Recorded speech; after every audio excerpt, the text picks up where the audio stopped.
What happens when AI takes jobs? Welcome back to the channel. Today, we will explore one of the biggest questions about the future of work. AI is getting smarter every day. So what happens when AI starts taking jobs instead of just helping us do them? Let's break it down. AI can already write essays, edit videos, answer emails, analyze data, and even make art. Some people think this means millions of jobs will disappear forever. But is that really the whole story?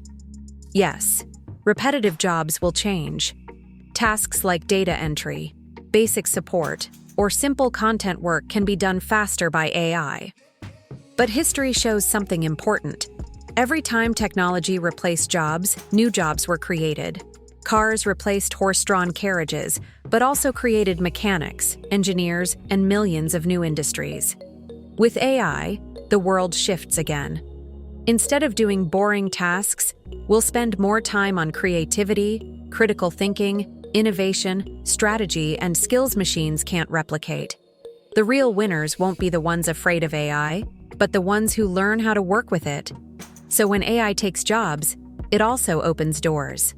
The question isn't, will AI replace us? It's, are we ready to evolve?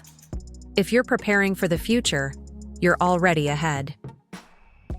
There's a link in the description box below with fresh remote job leads posted daily. Take a look, and remember to like, share, and subscribe for more videos. I will see you in the next video.